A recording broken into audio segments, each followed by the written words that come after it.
Bismillahirrahmanirrahim. Assalamualaikum warahmatullahi wabarakatuh. Waalaikumsalam warahmatullahi Alhamdulillah. Alhamdulillahilladzi nahmaduhu wa nasta'inuhu wa nastaghfiruh wa na'udzu billahi min syururi anfusina wa min sayyiati a'malina. May yahdihillahu fala mudhillalah wa may yudlil fala hadiyalah.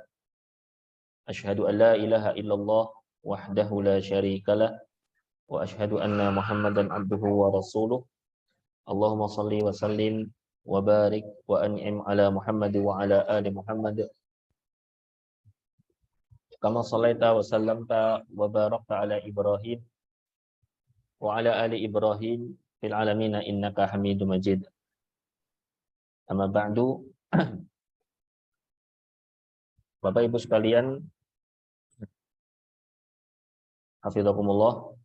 Alhamdulillah, ya, kita bersyukur kepada Allah Subhanahu wa taala. Kita diberi kesempatan oleh Allah, diberi kekuatan oleh Allah untuk kita mencoba untuk menggali dan mengenal lebih jauh siapa sebenarnya Rasulullah Shallallahu Alaihi Wasallam, bagaimana kehidupan beliau, bagaimana perjalanan hidup beliau. Di pertemuan pertama kemarin Ustaz Farizal sudah memberikan materinya, menyinggung bagaimana sirah nabawiyah itu menjadi panduan utama dan diiringi dengan masa khilafah ar-Rasidah 30 tahun menjadi panduan utama untuk menjalani hidup ini dengan baik. Nah, pada kesempatan yang sore ini, jadi ada beberapa orang ini yang online. Berapa ini? 14 ya. Alhamdulillah. Mari kita coba menggali lebih dalam lagi. Nah, Ana sendiri mengambil materi muqaddimah, ya. Muqaddimah artinya ini sebagai prolog dulu.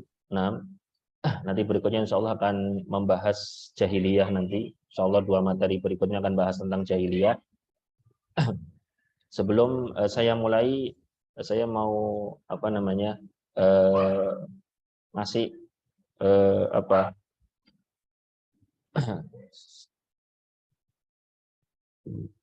pendahuluan bahwa kalau ternyata nanti misalnya, kalau ternyata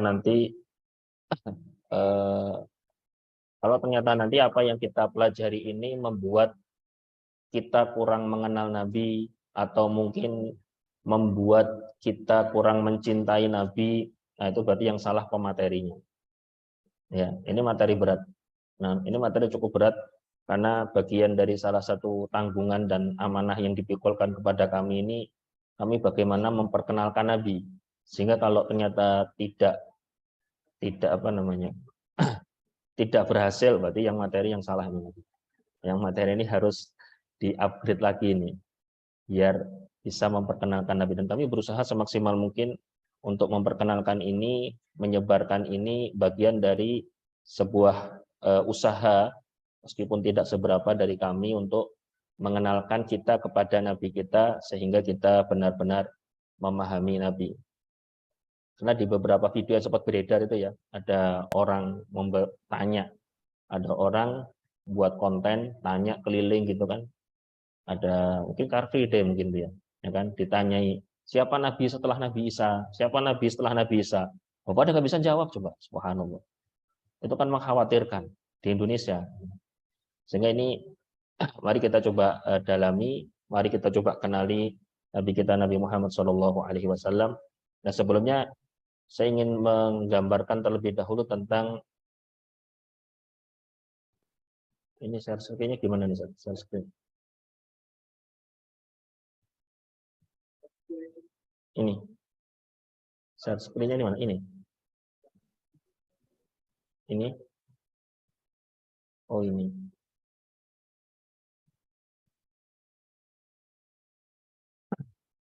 Oke, kita akan masuk ke materi Sirah Nabawiyah. Saya ngambil materi muqaddimah. kita harus mengenal terlebih dahulu tentang istilah sirah nabawiyah. Pertama, kita ambil dari kata sirah nabawiyah dulu. Apakah sirah nabawiyah itu? Kata sirah, ya tulisannya seperti itu berasal dari kata saro yasiru, yang berarti jalan atau berjalan, atau keadaan yang dialami oleh manusia atau selain manusia. Jadi saro sendiri artinya sebenarnya berjalan. Berjalan bisa berjalan maju atau berjalan mundur. Secara arti dari kata kerja ya. Atau saro yasiru artinya bukan berjalan secara pekerjaan, tapi dia menggambarkan keadaan. Jadi bukan jalan kaki, tapi dia keadaan yang dialami oleh manusia. Nah, contohnya misalnya di surat Thaha ini ayat 21, di kisah Nabi Musa alaihissalam, ketika Nabi Musa melempar ular, kemudian melempar tongkat, tongkatnya jadi ular. Kata Allah, khudha wala takhaf, ambil tongkatnya jangan takut. Sanu'iduha sirotahal ula. Kami akan mengembalikan dia ke siroh. Nah, siroh di sini bukan jalan maju tapi keadaan. Jadi kalau di dalam kitab tafsir itu tongkat itu dilempar tidak langsung jadi ular tapi ada prosesnya, keadaan. Ular tongkat dilempar, kemudian melentur, kemudian mulai bergerak, kemudian berproses sampai berubah menjadi bentuk ular. Nah gitu. Ya, jadi kata kata siroh itu bisa berarti memang jalan, bisa berarti keadaan.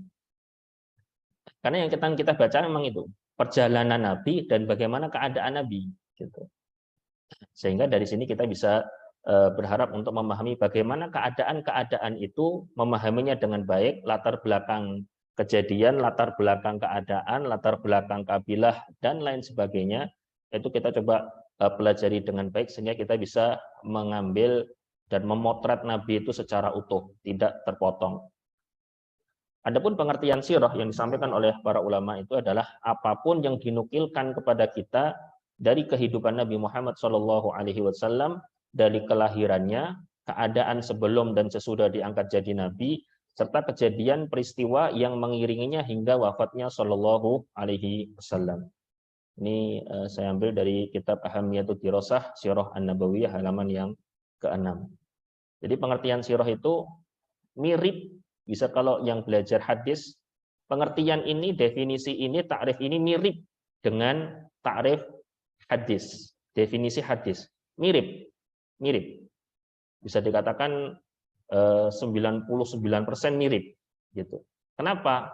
Karena hadis itu sendiri itu bagian dari sirah. Gitu. Hadis sendiri bagian dari sirah gitu. Cuma penyajiannya di dalam kitab-kitab para ulama berbeda, itu aja. Penyajiannya. Makanya kalau bicara sirah itu mesti terikat dengan hadis. Makanya rata-rata kalau orang belajar hadis atau mengambil jurusan hadis, dia biasanya paham betul tentang sirah. Karena memang secara definisi pun sama, secara praktek pun juga sama. Bedanya di mana? Bedanya ada kitab hadis, ya. Di sini Bapak Ibu kenalnya kitab hadis apa nih contohnya di sini? Yang dikenal kitab hadis apa? Apa? Bukhari. Nah, Masya Allah. Kitab Sahih Bukhari, kitab Sahih Muslim, kitab Abu Dawud, Sunan Abu Dawud dan seterusnya, itu hadisnya itu disebutkan sesuai dengan babnya. Bab toharoh, bab bersuci, kan gitu. Bab tentang sholat, bab tentang zakat. Jadi sesuai dengan tema babnya. Ya kan? Dan tidak ada kitab hadis bicara kronologi. Nah, gitu. Yang bicara kronologi itu kitab sirah. Nah, bisa dibedakan ya. Sehingga ini dua-duanya harus dipelajari. Karena tetap itu seperti dua mata uang yang tidak bisa terpisah. Gitu. Loh, kenapa belajar kronologi itu penting? Kenapa belajar kronologi itu penting? Kronologi itu akan membuat kita memahami kerangka urutan. Ya, kerangka urutan. Nah, kerangka urutan itu dalam sirah nabawiyah itu sangat penting. Karena seringkali umat Islam ini termasuk kita-kita ini, termasuk saya dulu juga sebelum belajar sirah itu memahami Islam itu tanpa urutan. Padahal masak aja pakai urutan. Ya Bu ya. Masak itu ada urutan. Nggak mungkin masak sayur kangkung yang dimasukkan garamnya dulu. Nggak mungkin kan, wajannya dulu, kemudian minyaknya, bumbunya, nggak mungkin langsung dimasukkan kangkungnya dulu, atau mungkin dimasukkan kecapnya dulu, nggak mungkin. Urutannya, masak aja ada urutannya kok. Gitu. Dan ini yang harus kita pelajari, karena urutan kronologi itu mengajari kita untuk berprosesnya pakai urutan yang diajarkan sama Nabi, di sirah Nabi gitu. Saya kasih contoh misal ya mungkin nanti bisa kita diskusikan ya. Contoh yang paling sederhana adalah bicara masalah fikih. Yang kemarin ditanyakan ya kemarin ya. Ustaz ya, kemarin pertanyaannya tentang fikih itu ya Ustaz. Saya kemarin alhamdulillah mengikuti online. Bicara masalah fikih itu kan bab tentang hukum. Hukum-hukum itu turunnya di Madinah. Ya, surat yang bisa dikatakan surat-surat awal yang turun di Madinah itu surat Al-Baqarah. Isinya kan hukum-hukum semua. Nah, silakan dilihat juz kedua itu isinya hukum. Gitu. Nah, terus 13 tahun di Mekah tidak bicara hukum. Gitu. Bicaranya tentang penanaman akidah, tentang tauhid, menjauhi syirik gitu. Ya, kalau urutannya seperti ini, orang itu secara akidah sudah benar, secara akidah sudah lurus, secara fikih aman. Nah, masalahnya sekarang orang belajar tentang masalah akidah, iman kepada Allah, iman kepada hari akhir. Ini belum beres, terus bicara fikih, akhirnya ribut, berantem, nah, kan? Sampai kadang-kadang saya sendiri kurang begitu sejalan ya ketika melihat ada diskusi-diskusi para ulama tapi disajikan secara terbuka. Kasihan orang awam. Dia yang belum paham, akidahnya sendiri yang belum kuat, akhirnya kemudian terbawa oleh terjerumus kepada kebingungan yang tidak jelas jalan keluarnya kemana.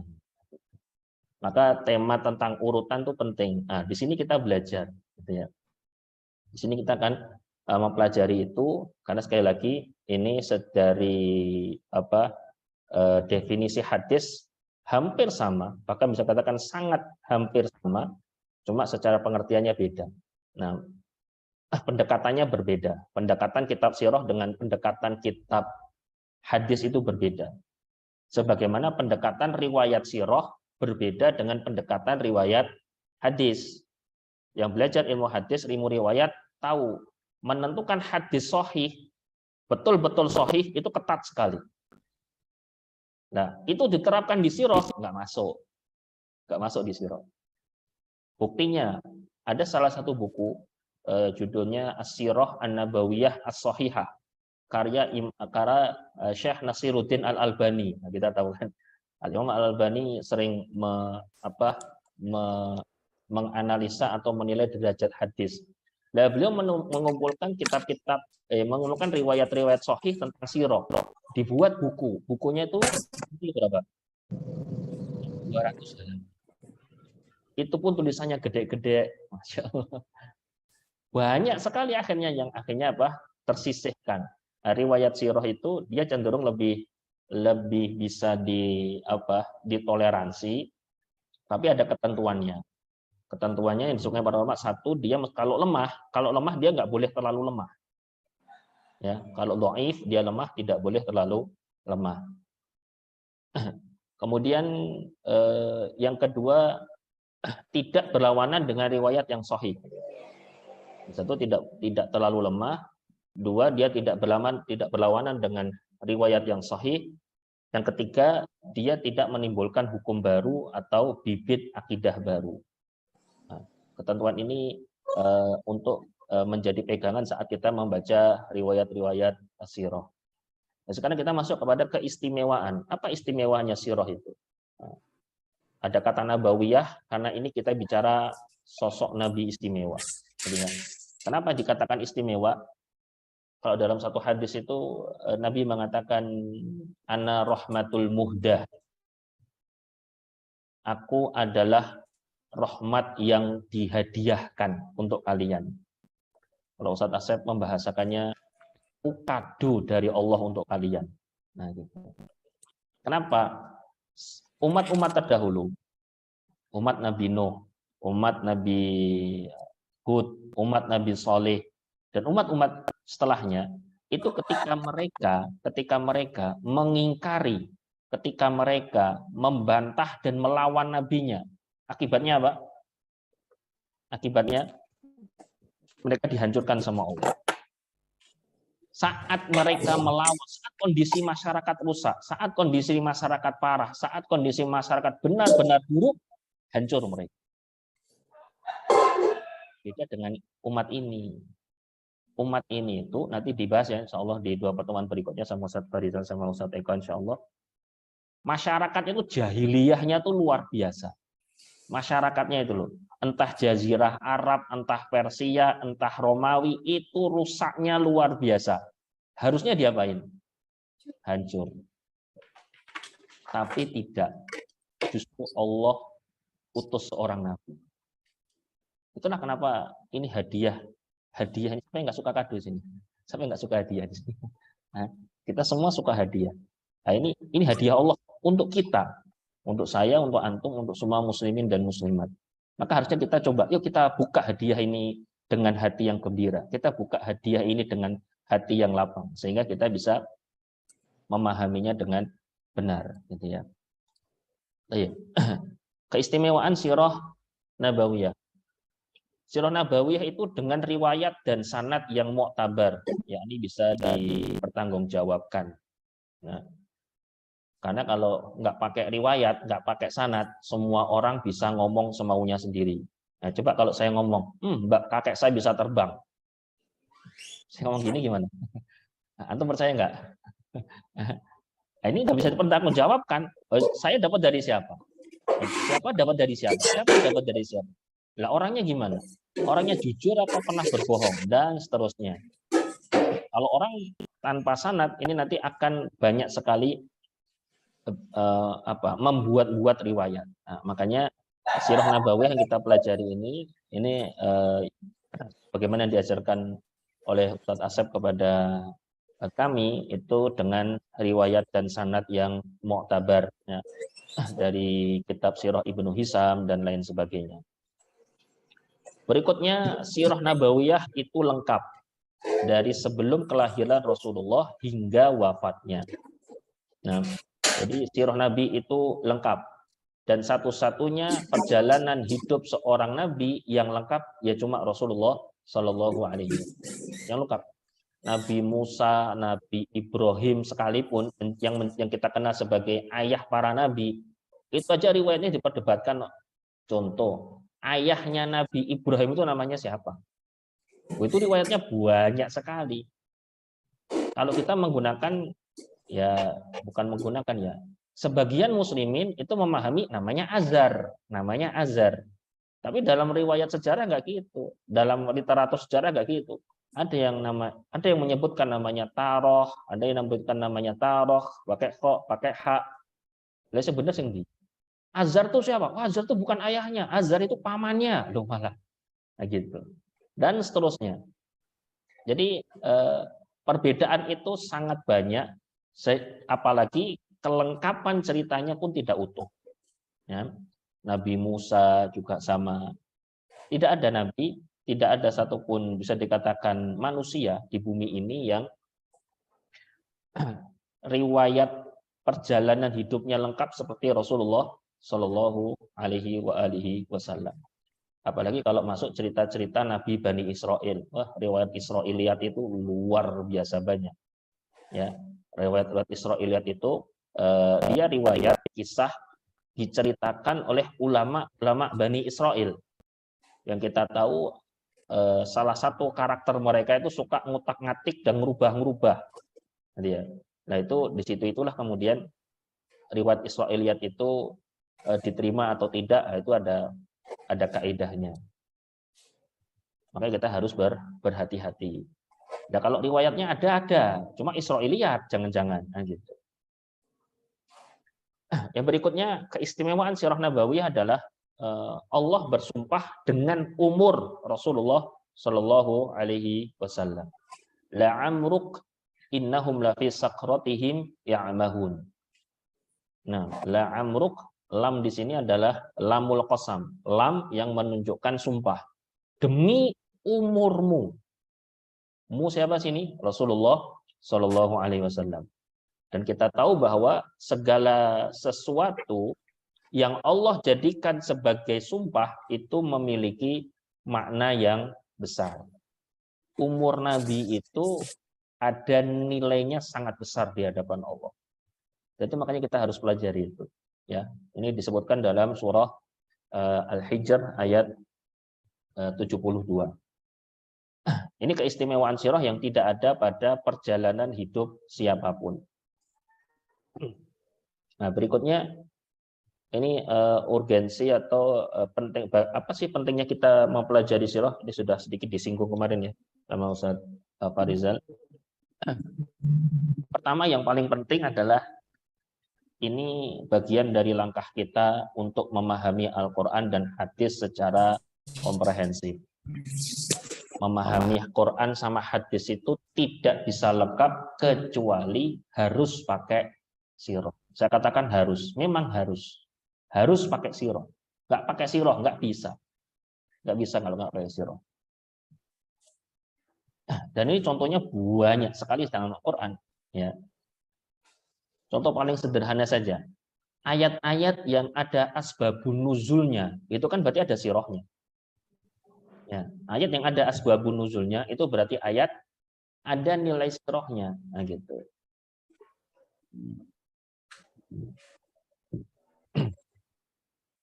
Sehingga orang kalau belajar Quran, orang belajar hadis, tapi dia menyampingkan materi sirah nabawiyah, nah dia nggak bisa memahami secara utuh.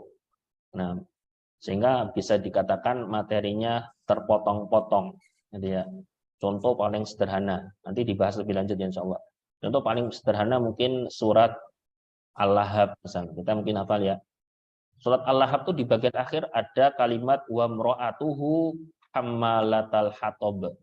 Istrinya Abu Lahab itu pembawa kayu bakar. Ini maksudnya. Istrinya Abu Lahab namanya Ummu Jamil. Emang ngapain Ummu Jamil itu? Apa yang dilakukan Ummu Jamil? Kok Ummu Jamil disebut oleh Quran hammalatal hatab, pembawa kayu bakar.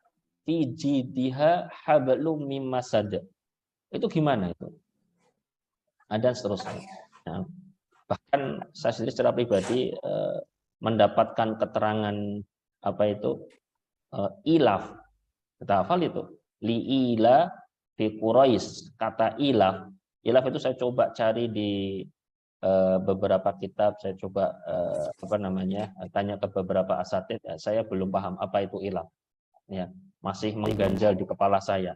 Saya baru betul-betul paham ilaf itu saat belajar sirah sama Ustaz Asad. Baru paham. Oh, ilaf itu gini ternyata. Sehingga kita baca dalam surat kita, li'ila fil Quraisy gitu. Nah, maka kita bisa memahaminya dengan benar. Hadis apalagi, ya. Karena takrif definisi hadis dan sirah tadi mirip. Gitu ya. Jadi makanya kalau kita mempelajari sirah, kita mempelajari sirah, kita bisa memahami. Artinya kalau kita dalam rangka untuk memahamkan diri kita dengan Quran, insya Allah belajar sirah kita dinilai juga sebagai belajar Al-Quranul Karim. Gitu ya.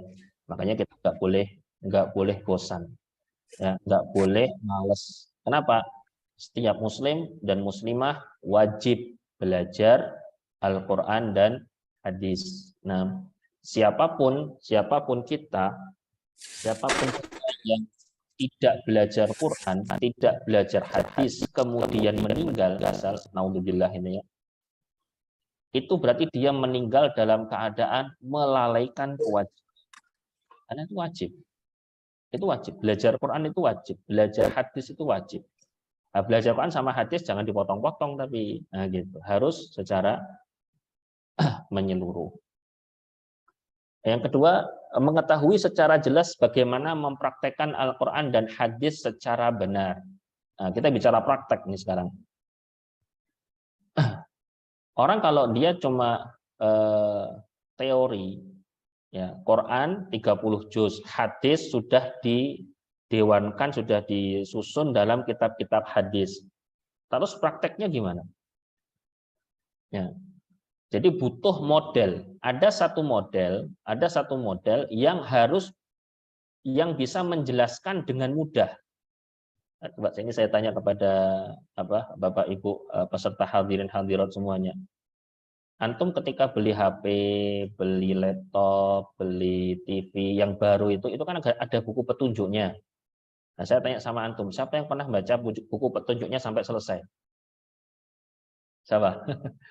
Buku petunjuknya dibaca bolak-balik sampai selesai. Ada tulisan Cinanya, ada tulisan Jepangnya, ada tulisan Inggrisnya. Ada? Yang selembar dibaca. Yang online ini ada nggak yang ini mengacungkan jari ini? Ada nggak ini? Buku panduan petunjuk di barang-barang elektronik baru kita. Ada nggak yang pernah baca dari awal sampai akhir? Kalau saya jujur nggak pernah. Kalau saya secara pribadi nggak pernah. Terus gimana cara menggunakan itu? Yang paling gampang banyak yang sudah pengalaman. Gitu.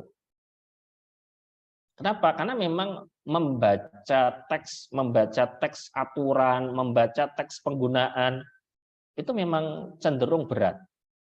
Gitu. Yang paling gampang gimana? Lihat prakteknya, lebih mudah. Gitu loh ya.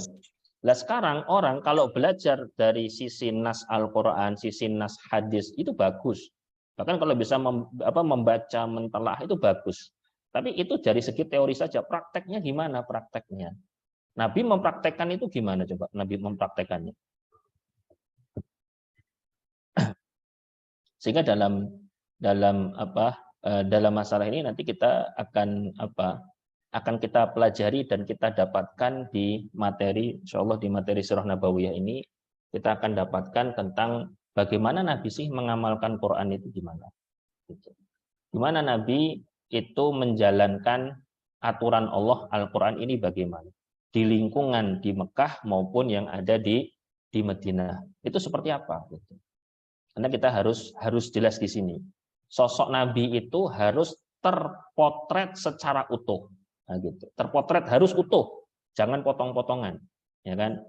Orang kalau bicara Nabi seringkali bicara kasih sayang, sopan santun, kan gitu. Tapi Nabi juga pernah bersabda loh. Di satu kesempatan Nabi bersabda, "Ana nabiyur rahmah." Aku Nabi kasih sayang, membawa kasih sayang. Tapi di kesempatan lain Nabi juga bilang kan, "Ana nabiyul malhamah." Aku juga Nabi perang. Nah, gitu loh ya. Nah, karena kesalahannya orang tidak mempelajari perang secara lengkap dari Quran, hadis, dan sirah Nabi, nah muncullah pemahaman-pemahaman yang keliru soal peperangan. Makanya kalau kita rangkai secara utuh ini, kita mempelajari sirah ini, nanti kita dapat urutannya gimana urutannya ini. Nah, gitu. Coba bayangin saja, saya tanya sama antum. Ada hadis gini, sebaik-baik tempat di bumi adalah masjid. Khairu buqa'il ardi masajiduha. Sebaik-baik tempat di bumi adalah masjid. Wa syarru buqa'iha aswaquha. Tempat terburuk di bumi ini adalah apa? Pasar, Mumtaz. Pasar, tempat terbaik masjid, tempat terburuk pasar. Pertanyaannya, berarti ini tempat buruk dong pasar kan? Jelas buruk dong. Nabi bilang kok gitu. Cuma masalahnya Nabi bangun pasar loh. Prakteknya gimana coba terusan? Jangan masuk pasar. Gak boleh masuk pasar. Masa manapun. Nabi bangun pasar. Nabi itu bangun pasar. Ya kan? Bahkan pasar Nabi berhadap-hadapan dengan pasar Yahudi. Di satu sisi Nabi mengatakan bahwasanya tempat terburuk di bumi ini adalah pasarnya. Tapi prakteknya kok Nabi malah bangun tempat itu? Nah, gitu. Nah, ini dipelajari dari urutannya dulu dong. Nah, kronologinya seperti apa, kasusnya seperti apa, urutannya seperti apa, keadaannya seperti apa. Termasuk salah satu yang fenomena di kita ya, lebih khusus di Lampung ini ya, Insya Allah. Apa itu 212 kan pada tutup semua. Pertama di mana, di Pramuka ya, nah, di Pramuka tutup, di Korpri tutup, terakhir di PU tutup juga. Subhanallah. Ini gimana? Ini masalahnya di mana? Ini kan coba harus kita telusuri. Ini problemnya di mana nih, coba problemnya, gitu ya. Kenapa orang cuma semangat 212 yang dulu itu tahun berapa sih? 2000 berapa itu 212 itu? 2000 berapa? 16 ya? 16 atau 15 itu. Semangat itu dibawa nggak pakai ilmu, gitu loh. Kenapa? Urutannya tadi loh, kita bicara kronologi, bicara urutannya ini yang harus diperhatikan. Iya, itu penerapannya gini, tapi kan kita harus juga bicara urutan. Itulah yang diajarkan sirah sama kita, gitu loh. Jadi tidak asal kalau bahasanya sporadis langsung bus gitu. Enggak gitu. Nabi enggak ngajar kita enggak gitu, Nabi itu. Urutannya kita pelajari dengan baik gitu. Sehingga dari sini kita bisa mendapatkan sosok gambar Nabi itu dengan utuh, insya Allah. Ya. Nah, berikutnya mengenal sosok Nabi Muhammad SAW dengan lebih utuh dan lengkap, sehingga dapat lebih mencintai beliau, mengaguminya, dan menjadikannya sebagai teladan hidup. Ya. Karena fitrah manusia itu dia fitrahnya, bawaan manusia itu dia akan kagum sama seseorang, kagum. Itu fitrah. Ya. Nah, tinggal sekarang yang dia kagumi siapa. Gitu. Fitrah manusia seperti itu.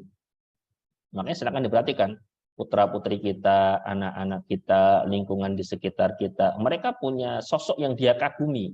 Atlet bisa, pemain bola bisa jadi dengan ya, atau mungkin artis atau tokoh politik dan lain sebagainya. Nah, itu babnya karena mereka tahu siapa yang mereka kagumi gitu. Nah, kalau kita sampai tidak mengidolakan Nabi, itu kan tanda bahwa kita kurang mengenal Nabi. Ini ya, kita kurang mengenal Nabi. Saya mengajar sirah di beberapa ma'had di sini ya, termasuk di ma'had Al-Hadi itu. Saya ngajar pelajaran sirah di situ. Ada anak yang saya tanya, "Nak, cita-citamu jadi apa, Nak?" Jawabannya sungguh mengagetkan saya. Jawabannya itu sungguh, lalu kira-kira anaknya jadi apa? Nak, citanya jadi apa gitu? Anak saya sendiri aja enggak enggak sampai segitu maksudnya. Tapi Masya Allah ya, ketika saya tanya cita-citamu jadi apa? Jawabannya luar biasa. Saya sendiri sedikit Masya Allah terharu mendengar jawaban itu. Jawabannya itu cita-cita saya Ustadz satu jannah sama Nabi. Masya Allah. Satu jannah sama Nabi. Saya ingin lihat. Nah, Nabi seindah yang di pelajaran ini, saya ingin ngobrol sama beliau. Masya Allah. Dan ini kan berarti PR bagi kita. Anak-anak yang cinta kepada nabinya, lebih kagum kepada nabinya daripada kagum terhadap tokoh-tokoh terkenal sekarang di masa sekarang ini. Itu jadi PR gitu. Nah, kemudian kita bisa meneladani Rasulullah Shallallahu alaihi wasallam. Karena babnya tadi seringkali kita melihat nabi itu tidak utuh, itu masalahnya. Setengah wajah Nabi diambil, tapi setengah wajah Nabi sengaja tidak mau dilihat. Orang kalau bicara Nabi sering bicara yang sayang, santun, dan seterusnya. Tapi di satu sisi mereka tidak mau melihat itu. Bahwa Nabi itulah yang memutuskan membunuh 400 sampai 700 Yahudi Bani Quraidah. Itu Nabi juga. Makanya tadi, kita tidak bisa mengeneralisir semuanya gitu, semuanya gini, ya nggak bisa. Maka kita bicara tentang keadaan-keadaan itu untuk bisa memahaminya. Nah, salah satu urgensi mempelajari sirah Rasulullah Shallallahu Alaihi Wasallam ini yang lain adalah mempelajari sirah Rasulullah SAW tidak terbatas pada kepribadian Nabi saja, karena sirah nabawiyah berbicara tentang umat. Nah, umatnya saya kasih tanda kutip. Bicara sirah itu, kita akan bicara sirah, itu kita tidak bicara sosok Nabi saja loh. Kita bicara sahabat. Nabi tidak berdiri seorang diri. Nabi ada sahabat-sahabat yang mendampingi beliau di dalam menyebarkan dan menegakkan Islam ini sesuai arahan Allah Subhanahu wa taala gitu. Dan ini harus kita pahami gitu. Nabi itu tidak sendiri gitu.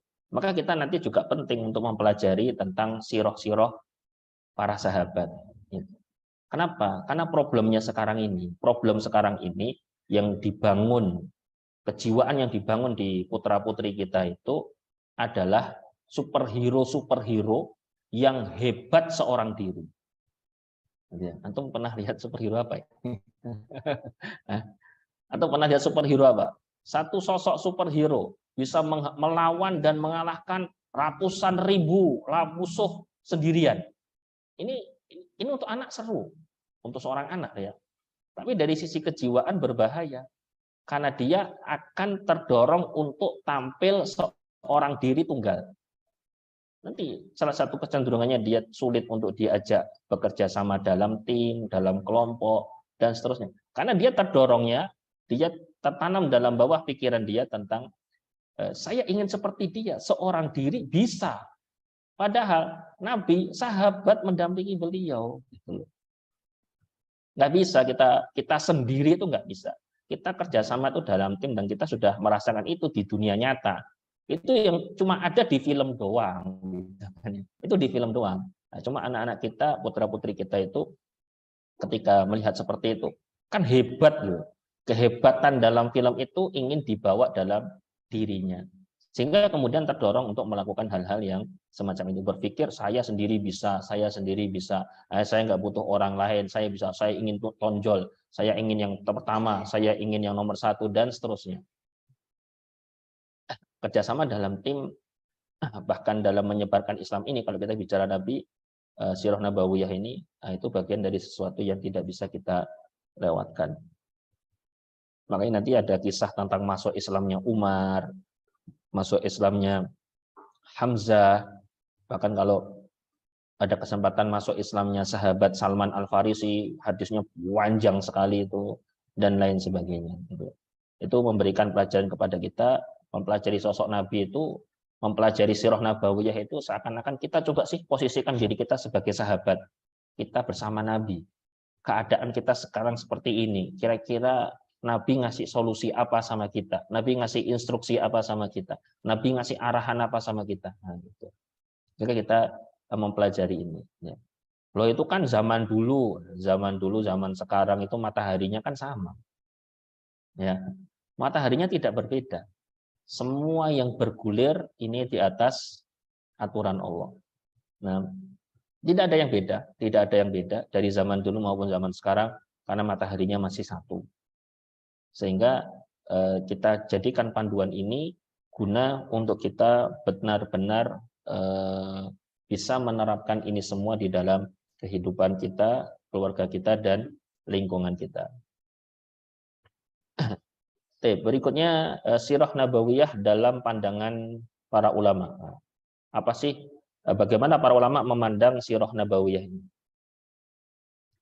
Pertama, Abdullah bin Abbas. Abdullah bin Abbas ini adalah sahabat Nabi ketika Nabi wafat umurnya baru 13 tahun radhiyallahu anhuma, dan dia ahli Quran, ya, dia salah satu ahli Quran sahabat. Ibnu Abbas itu menetapkan satu hari khusus untuk mengajar maghazi. Ya, apa itu maghazi? Maghazi itu adalah peperangan. Maghazi itu peperangan. Lu coba maghazi saja. Begini. Istilah untuk orang zaman dahulu, maghazi itu sirah. Maghazi itu artinya itu memang perang. Kenapa? Karena memang dari kata ghaza yaghzu ghazwatan, itu memang perang gitu. Cuma Istilah zaman dulu itu maghazi itu untuk siroh. Kenapa? Bicara maghazi, bicara perang, yaitu ya siroh. Bicara perang itu tidak di medan perang loh. Bicara perang itu bicara penyebab langsung, penyebab tidak langsung, pergerakan lawan, pergerakan sahabat atau muslimin atau rasul, kemudian perjalanan, kemudian di medan perang, hasil dari peperangan, kejadian-kejadian setelah perang, dampak dari perang. Nah, itu kan jadi sirah sendiri itu. Gitu loh ya. Jadi sirah sendiri. Jadi jangan dilihat Islam, wah Islam itu agamanya bahas perang, nabi perang, perang. Mau dihapus materi perang dalam sejarah, subhanallah. Ya, dia tidak memahami konsep perang dalam Islam.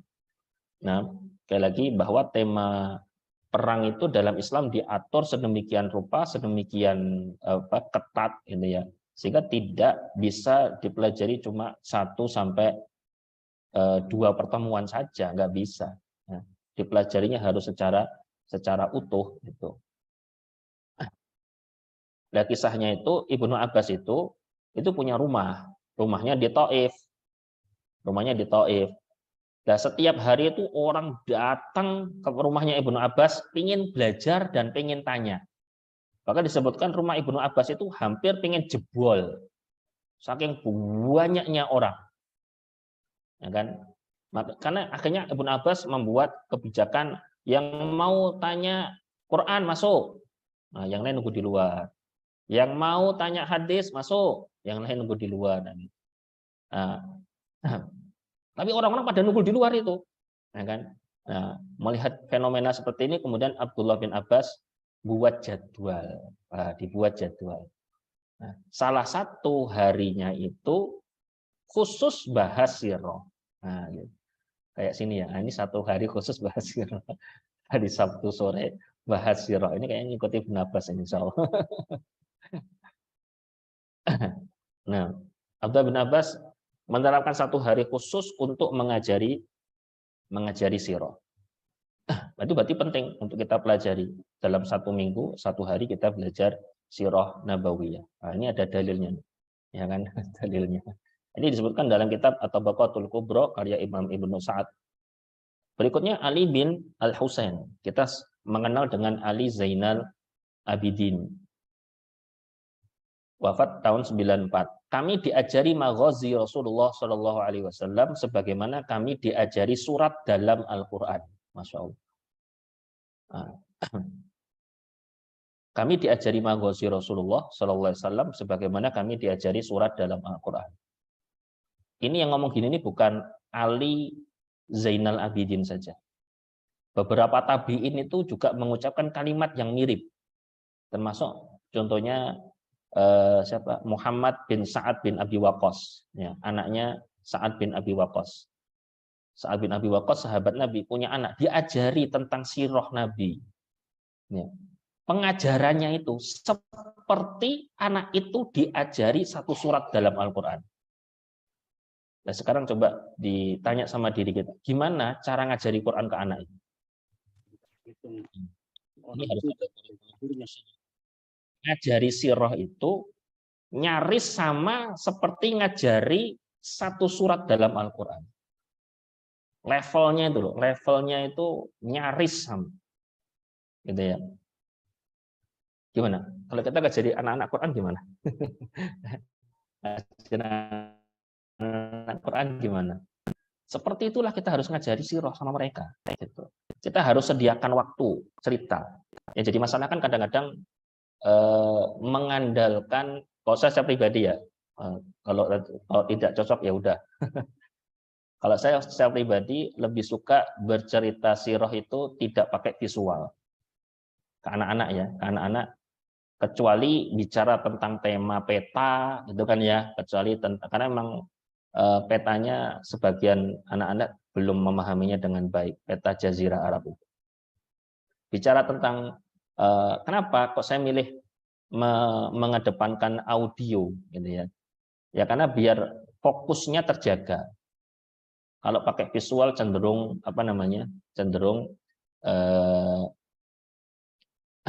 cenderung terpisah ya, antara melihat dan mendengar. Gitu. Apalagi zaman sekarang ini di YouTube itu bisa dilihat itu ya. Banyak sekali ayat-ayat, ayat-ayatnya itu audionya ayat, tapi videonya kartun. Kan ada itu banyak. Cari aja juz 30 misalnya apa? Mobil-mobilan. Itu keluar kan? Iya, secara visual dia kartun, tapi secara audio dia Quran.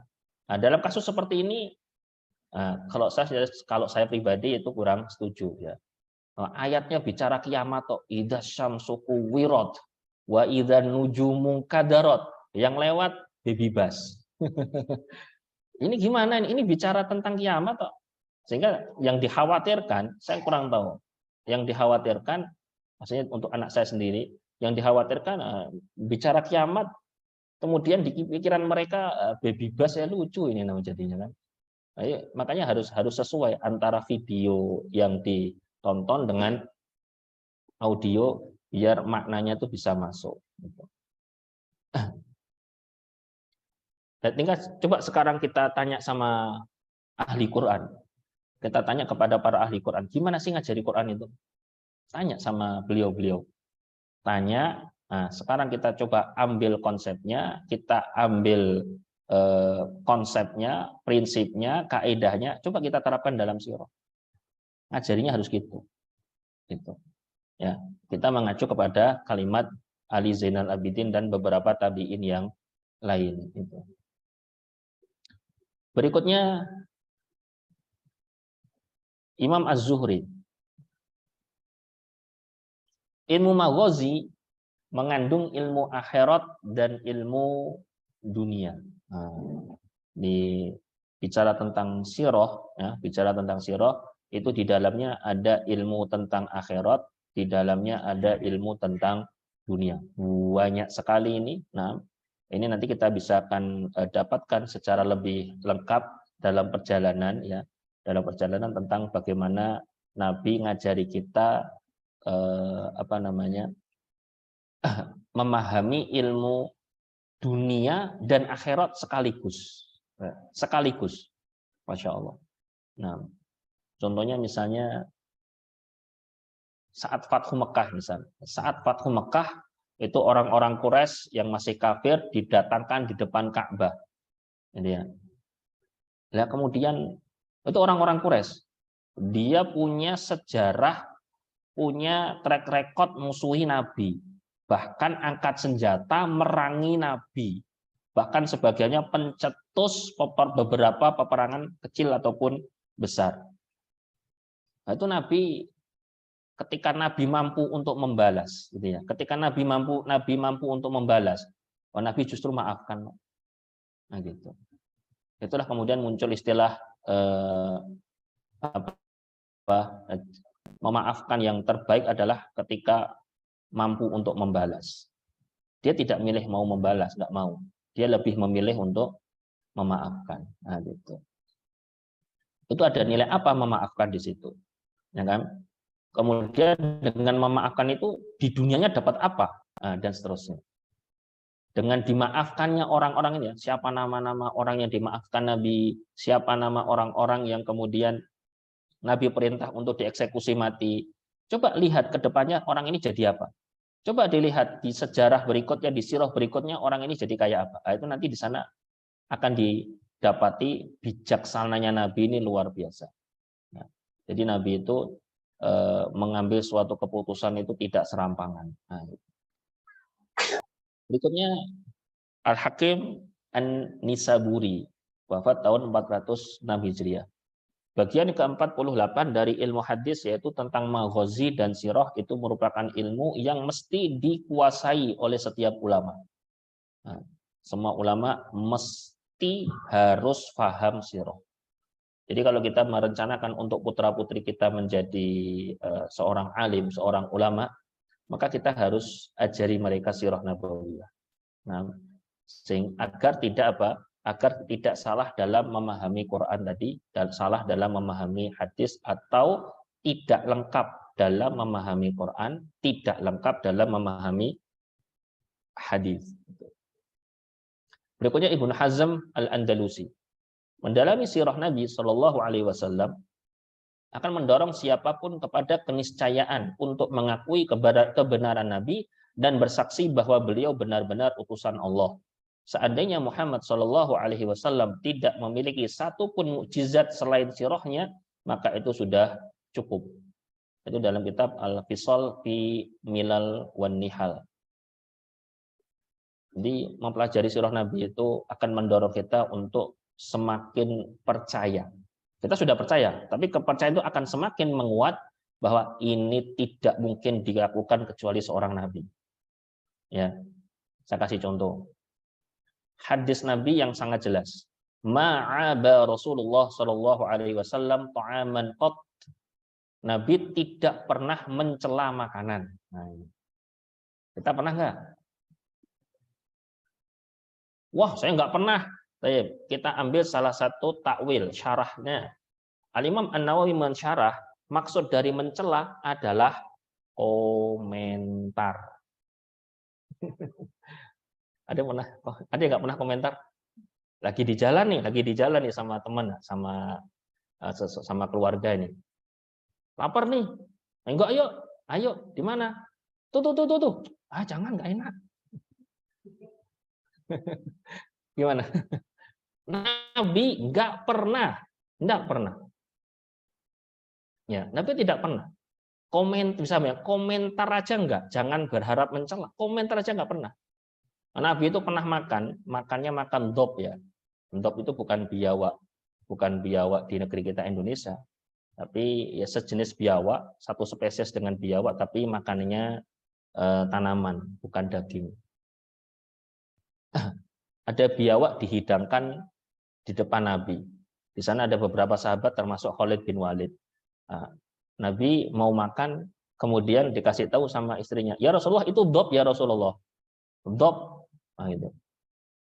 Kata Nabi nggak ngomong apa-apa. Nabi cuma gini. Nabi sudah ambil, Nabi letakkan lagi. Nggak jadi. Gitu. Khalid tanya, emang haram ya Rasul? Rasul loh, nggak pernah komentar. Khalid mancing-mancing. Khalid mancing-mancing. Emang haram Rasul? Emang kenapa nggak dimakan? Emang haram. Nabi, Masya Allah, nggak pernah komentar. Nabi cuma bilang, enggak haram. Hewan gini nih di negeri saya, di wilayah saya dulu tidak kurang dikenal makan daging gini. Masya Allah. Ya, bukan jadi komentar, jadi informasi saja. Ini ya. Kalau komentar kan biasanya nadanya rada-rada ngeritik gitu. Wah, nggak enak sih itu. Wah, kemahalan sih itu. Wah, itu dulu kotor tempatnya itu. Dan seterusnya. Kurang sedap, keasinan, dan seterusnya. Ya.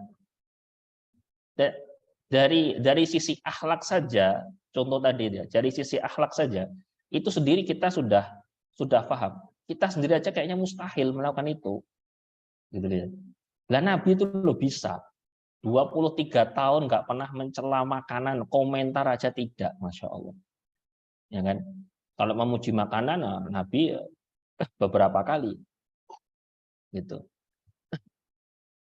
Sehingga dengan kita mempelajari hal-hal semacam ini, maka nanti seharusnya ada tema-tema tematik ya.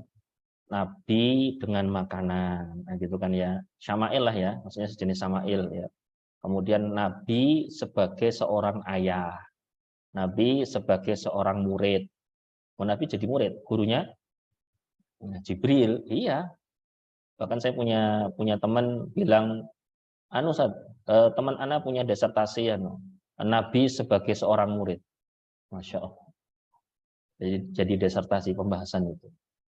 Nabi sebagai suami, Nabi sebagai kakek. Jadi kakek harus niru Nabi. Gimana Nabi jadi kakek itu? Nah, Nabi kan punya cucu Hasan, Husain. Apakah cuma dari Hasan Husain? Enggak. Nabi masih punya beberapa cucu yang lain. Cuma yang hidup dan memiliki keturunan memang Hasan dan Al-Husain saja. Maka kalimat yang luar biasa disebutkan oleh Imam Ibnu Hazm ini adalah seandainya Nabi Muhammad tidak memiliki satupun mukjizat selain sirahnya, itu sudah cukup menjadi mukjizat. Karena mustahil. Ya, tapi harus kita pahami konsep mukjizat, harus kita pahami ya. Mukjizat itu harus kita pahami secara benar. Ya, mukjizat itu bukan untuk kita sebenarnya. Tujuan mukjizat itu bukan untuk kita. Mukjizat itu untuk orang yang nggak percaya. Ya, kalau kita sudah percaya sebenarnya tidak perlu mukjizat. Ya, kalau kita masih kurang percaya, bolehlah ambil mukjizat ini. Lihat mukjizat ini. Ini mukjizat abadi ini, insya Allah. Nah, Al-Quran ini. Tapi kalaupun nggak ada, kecuali hanya sirahnya Nabi, itu sudah cukup. Nah, nanti kita bisa lihat lebih lanjut di materi-materi sirah nabawiyah berikutnya, insya Allah. Imam Ibnu Katsir wafat tahun 774 Hijriah. Sirah adalah ilmu yang harus mendapat perhatian besar, pertimbangan yang kuat, dan benar-benar dipersiapkan. Jadi belajar sirah itu jangan nanggung atau jangan setengah. Itu harus betul-betul dipersiapkan. Karena orang-orang di luar sana itu banyak membawakan materi sirah dengan narasi negatif. Benar-benar negatif. Karena memang mereka ingin menjauhkan umat Islam dari nabinya. Yang paling banyak contohnya, ini sering-sering disampaikan oleh para asatidz dan masyayikh, contohnya itu adalah pernikahan Nabi dengan Aisyah radhiyallahu anha. Itu kan dibawa narasinya pada negatif-negatif itu. Nah, mudah-mudahan kita di sini nggak ada. Ya. Ya. Kalaupun ada, ya bisa nanti diangkat tema itu. Coba dipelajari. Ya. Tidak sesederhana melihat angka-angka umurnya Bunda Aisyah. Gitu. Tidak sesederhana itu, gitu loh. Ya. Tapi memang seperti itu. Karena sejarah itu terkadang yang paling keliru itu ketika kita belajar sejarah sama orang yang benci sama Islam terus bawa narasi yang negatif. Kacau sudah betul-betul kacau itu. Nabi dianggap menyebarkan Islam dengan perang, kekerasan dan seterusnya, dia nanti apalagi masuk di sejarah-sejarah setelah Rasul wafat, wah itu lebih banyak lagi itu. Ya, ya itulah orang-orang berusaha untuk memalingkan itu, maka kita coba pelajari itu dengan baik dan benar. Bagaimana para ulama-ulama kita dulu ngajari kita? Bagaimana para ulama membawakan narasi ini untuk kita? Apa yang bisa kita petik dari situ? Nah, gitu ya. Sehingga kita tidak termakan dengan omongan, kita tidak terpengaruh dengan narasi atau diksi yang mereka buat. Gitu. Ada apa-apa bilangnya, oh Nabi kan penyayang, ya kan? Mushaf dibakar, Nabi dibuat kartun, kemudian ada nada negatif, Nabi itu pemaaf, ya. Hadis kita harus memaafkan. Nah, kayak gitu itu jadi kacau kita.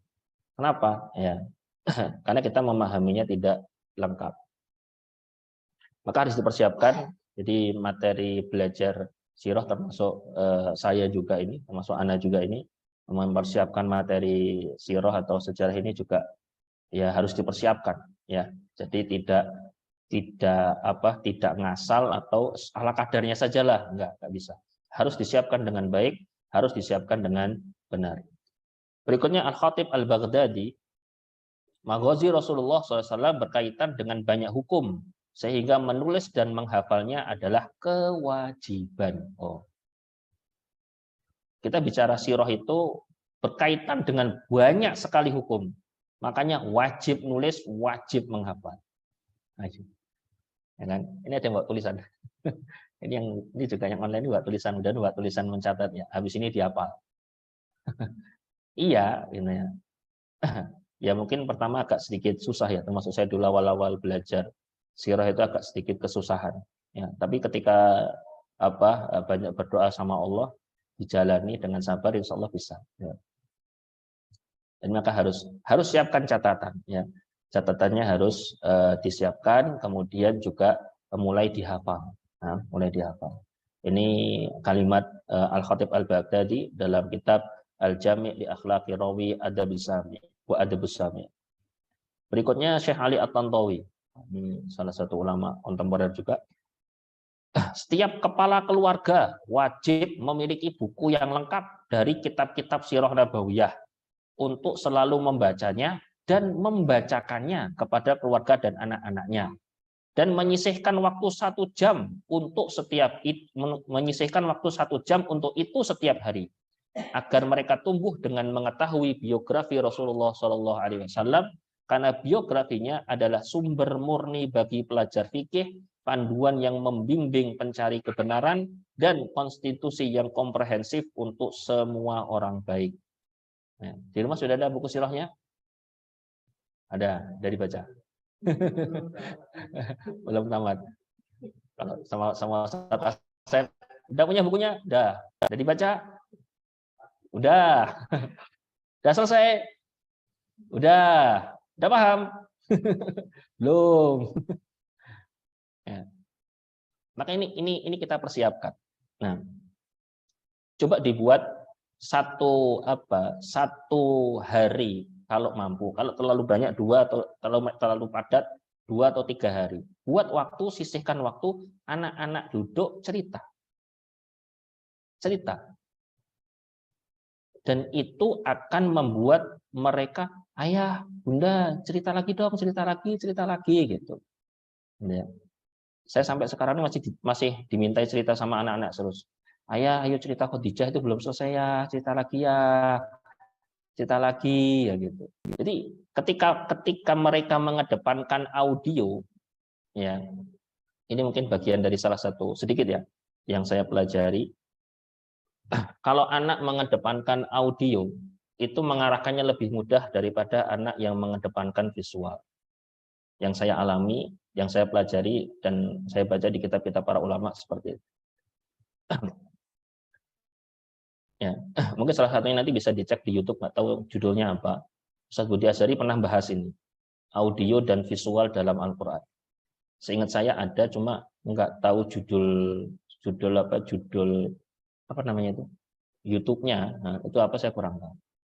Anak-anak yang audio itu cenderung lebih cepat nangkap, dia lebih cepat hafal Quran dengan daripada anak-anak yang kecenderungannya visual gitu. Sedangkan peradaban kita sekarang ini peradaban visual semua rata-rata. Sajiannya adalah sajian visual dari gadget, kemudian tablet, laptop, TV, apalagi Mas. Nah, maka anak yang punya kecenderungan visual itu cenderung lebih kuat, karakternya dia bisa lebih kuat. Nah, mungkin kalau nanti bisa dibaca salah satunya nanti di surat Al-Mulk itu ya. Mungkin kalau Bapak Ibu akhwan-akhwat pada hafal itu ya. Apa itu bunyinya? Wa qalu law kunna nasma'u au na'qilu ma kunna fi ashabis sa'ir. Kalimatnya nasma'u au na'qilu. Andaikan kami dulu dengar, andaikan dulu kami mikir. Nah, gitu. Jadi hubungan antara audio dengan akal itu sangat kuat, gitu ya. Sangat kuat di situ.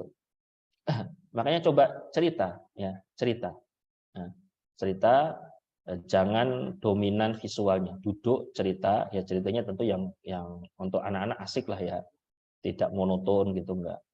Ceritanya asik. Nah, kemudian nanti masukkan nilai-nilai yang ingin ditanamkan. Gitu. Ya, ada yang coret-coret ini, Masya Allah. Kreatif ini, Masya Allah, kreatif.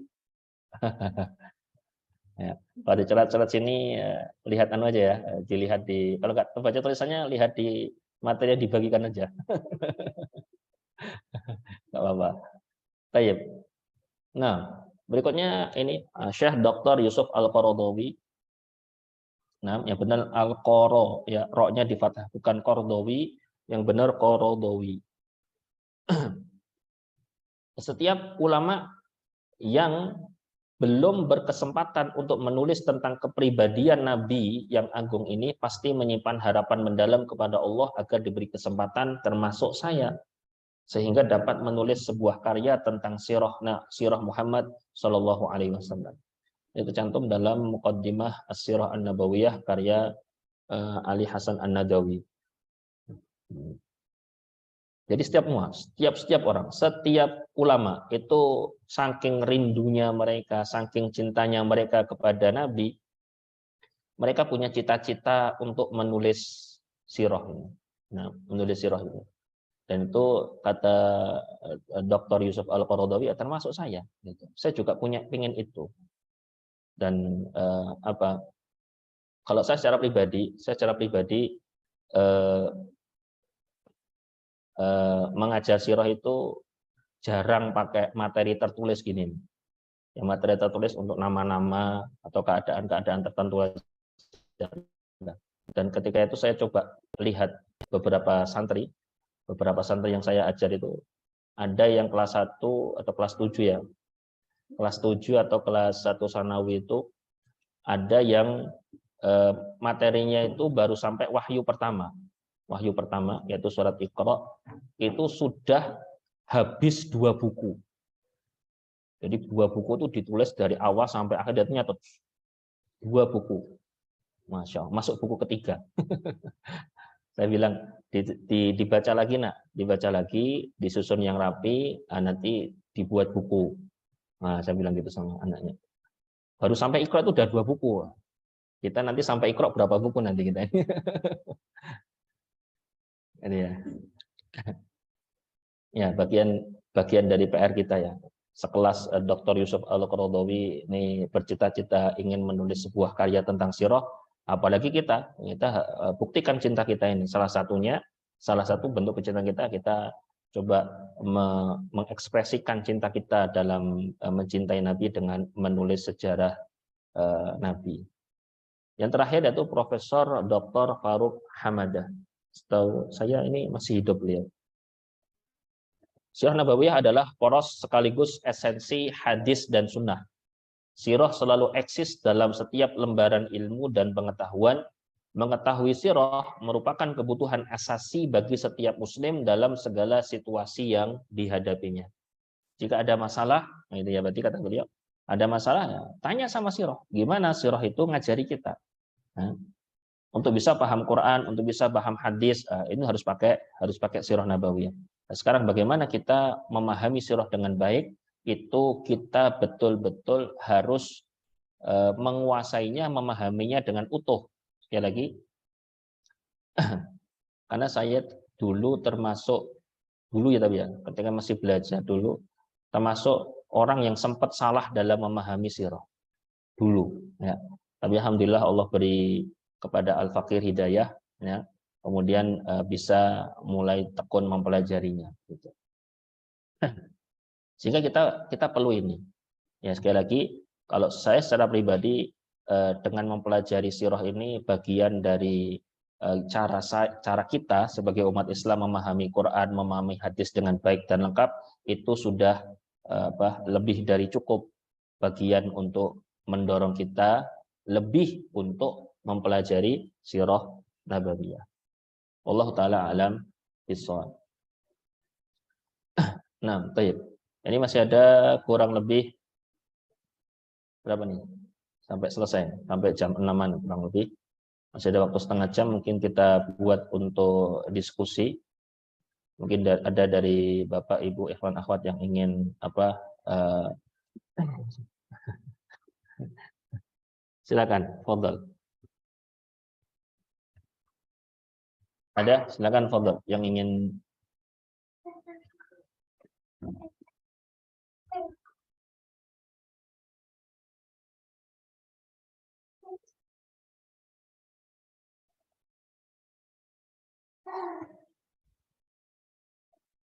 Oh, enggak ada ini. Selesai berarti kalau enggak ada ini ya. Silakan fadhal. Kalau yang ada.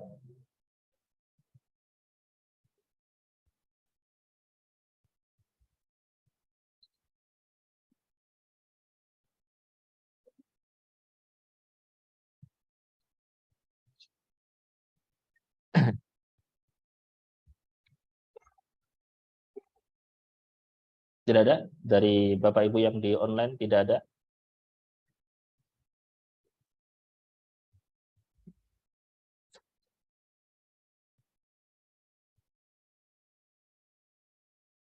Baik.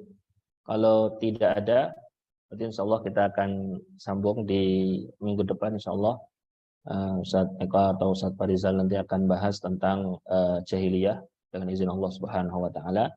Kalaupun apa yang saya sampaikan ini ada benarnya maka datangnya dari Allah. Kalaupun ada kekurangan dan kesalahannya maka saya minta ampun kepada Allah Subhanahu wa taala. Semuanya saya serahkan kepada Allah Subhanahu wa taala dengan harapan mudah-mudahan Allah memberikan hidayah dan inayahnya, petunjuk dan pertolongannya kepada kita untuk kita bisa ittiba kepada sunnah Rasulullah sallallahu alaihi wasallam. Qulu qouli hadza astaghfirullah li wa lakum. Wassalamualaikum warahmatullahi wabarakatuh. Waalaikumsalam. Waalaikumsalam warahmatullahi wabarakatuh.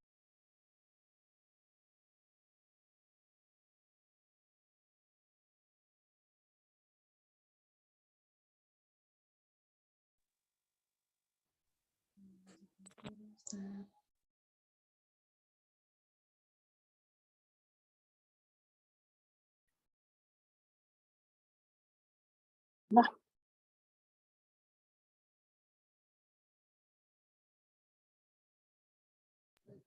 Jalan. Ah, kali ini